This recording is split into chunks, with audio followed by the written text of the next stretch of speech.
నమస్తే ఫ్రెండ్స్, నేను మీ Shravani. Welcome back to Shravani's kitchen.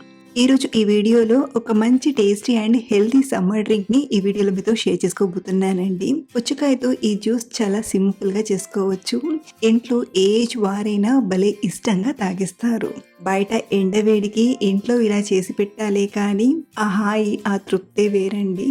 మీరు కూడా వాటర్ మిలన్తో బెస్ట్ ఫ్రూట్ జ్యూస్ తాగాలంటే డెఫినెట్గా ఈ జ్యూస్ని ట్రై చేయండి. 100కి 100% నచ్చుతుంది. మరి లేట్ చేయకుండా సింపుల్ అండ్ టేస్టీగా చేసుకునే ఈ హెల్దీ జ్యూస్ని ఎలా చేయాలో ఇప్పుడు చూద్దాం రండి. ముందుగా వాటర్ మిలన్, అదేనండి పుచ్చకాయని తీసుకొని బాగా కడిగి ముక్కలుగా కోసి తీసుకోండి. ఇలా కట్ చేసిన ఈ వాటర్ మిలన్ ముక్కలను మిక్సీ గిన్నెలోకి ఒక 2 కప్పుల వరకు తీసుకోండి. నేను చేసే ఈ క్వాంటిటీ అనేది ముగ్గురికి వస్తుంది. అదే మీరు ఎక్కువగా చేయాలనుకుంటే క్వాంటిటీని పెంచుకొని చేస్తే సరిపోతుంది. అలాగే ఇందులోనే ఒక 2 టేబుల్ స్పూన్ల చక్కెరను తీసుకోండి. ఇక్కడ మనం ఒకటి చూసుకోవాలి, వాటర్ మిలన్ స్వీట్ ఎక్కువగా ఉంటే ఇలా 2 టేబుల్ స్పూన్లు తీసుకోండి. అదే స్వీట్ తక్కువగా ఉంటే మరో 1-2 టీ స్పూన్ల చక్కెరను ఎక్స్ట్రాగా తీసుకోండి. ముందుగా ఈ వాటర్ మిలన్ని ఫైన్గా గ్రైండ్ చేయండి.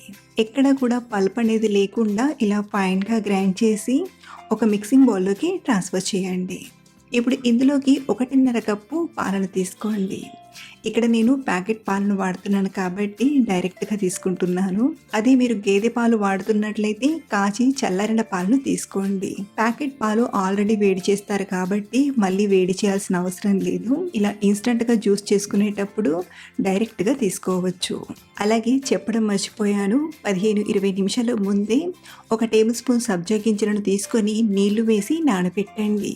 ఇవి సమ్మర్లో ఒంటికి చలవ చేస్తాయి, అలాగే హెల్త్కి కూడా చాలా మంచిది. కాసేపటికి సబ్జా గింజలు ఇలా చక్కగా నానిపోతాయి. ఇలా నానిన సబ్జా గింజల్ని కూడా బౌల్లోకి తీసుకోండి. అలాగే ఇందులోనే సన్నగా చిన్నగా కట్ చేసిన వాటర్ మిలన్ ముక్కలను ఒక 1/2 కప్పు నుండి 1/4 కప్పు వరకు తీసుకోండి. ఇందులోనే సన్నగా తరిగిన కాజు బాదాంని కూడా ఒక టేబుల్ స్పూన్ వరకు తీసుకుంటున్నాను. దీంతో మనకు జ్యూస్ తాగేటప్పుడు అక్కడక్కడ పలుకులు తలుగుతూ మంచి రిచ్ టేస్ట్ అనేది అనిపిస్తుంది. ఇలా తీసుకునే వీటన్నిటినీ ఒకసారి బాగా కలపండి. ఇలా కలిపామంటే మన బేసిక్ వాటర్ మిలన్ జ్యూస్ అనేది తయారైపోయింది. మీరు ఇలా అయినా తీసుకోవచ్చు, బట్ ఇక్కడ నేను ఇంకొంచెం రిచ్ టేస్ట్ ఇవ్వడానికి ఇందులోకి ఒక 2 టేబుల్ స్పూన్ల రోజ్ సిరప్ని తీసుకుంటున్నాను. ఇలా రోజ్ సిరప్ వేయడం వలన రోజ్ ఫ్లేవర్తో ఈ జ్యూస్ ఇంకా బాగుంటుంది. మీ దగ్గర లేకపోతే స్కిప్ చేసైనా తీసుకోవచ్చు. ఇలా ఒకసారి బాగా కలిపామంటే వాటర్ మిలన్ జ్యూస్ రెడీ అయిపోయింది. ఇలా మీరు వెంటనే సర్వ్ చేసుకోవచ్చు, లేదా చల్లగా తాగాలనుకుంటే 30-40 మినిట్స్ డీప్ ఫ్రిడ్జ్లో పెట్టి ఆ తర్వాత అయినా సర్వ్ చేయొచ్చు.